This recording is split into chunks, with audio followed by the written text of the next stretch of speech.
Ajaran kausalitas. Ajaran tentang sebab akibat. Untuk delik material, permasalahan sebab akibat menjadi sangat penting.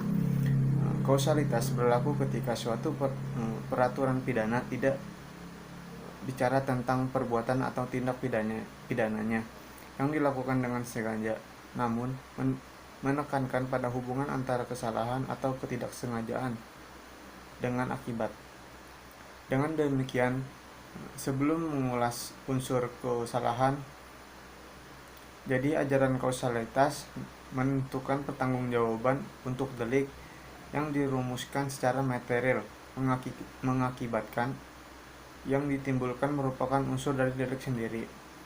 Seperti tindakan pidana pembunuhan di mana tidak ada perbuatan pidana pembunuhan jika tidak ada akibat kematian dan perbuatan tersebut. Sebagai contoh, pasal 338 tentang Kitab Undang-Undang Hukum Pidana KUHP berbunyi, barang siapa dengan sengaja merampas nyawa orang lain diancam karena pembunuhan dengan pidana penjara paling lama 15 tahun. Dalam kasus ini diduga terdapat tindak pidana yang mengakibatkan hilangnya nyawa orang lain karena tersambar petir.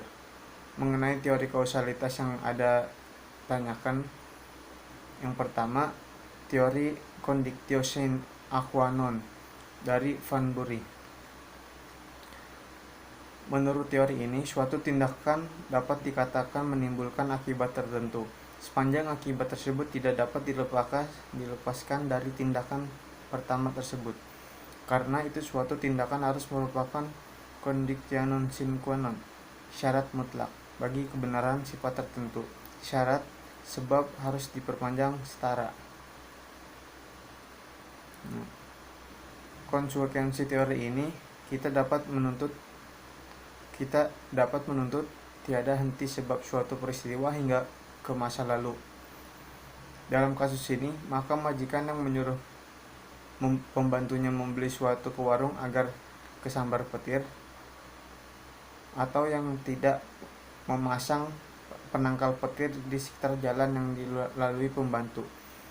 Orang lain memberi ide kepada majikan tentang adanya cara untuk membuat orang mati karena disambar petir, tanpa tahu adanya masalah antara majikan dan pembantunya, dapat dianggap sebagai penyebab kematian pembantu tersebut. Beberapa ahli menyatakan teori ini tidak mungkin digunakan dalam menentukan pertanggungjawaban pidana karena terlalu luas. Selanjutnya, teori generalisasi dari Traeger. Teori ini mencari satu saja dari sekian banyak sebab menimbulkan akibat yang dilarang.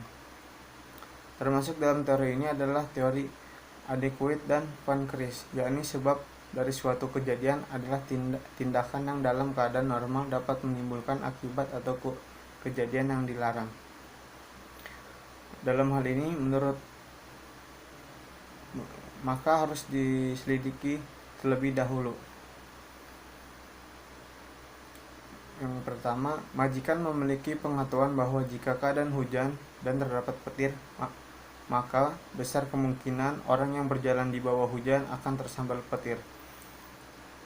Yang kedua, memang keahlian pembantu yang melewati jalan di bawah gurunya hujan dengan menggunakan seluler yang kemudian memancing sambaran petir. Dalam ajaran kaus proxima, sebab adalah syarat yang paling dekat dan tidak dapat dilepaskan dari akibat. Peristiwa pidana terlihat secara incorrecto atau post factum. Di sini hal yang khusus diatur menurut pandangan individual, yaitu hanya satu syarat sebagai musabab timbulnya akibat. Dalam tataran praktik harus dilihat pembuktiannya. Apakah dalam pembuktian forensik terbukti kematian memang akibat dari tersambar petir, dan petir tercekik karena apa?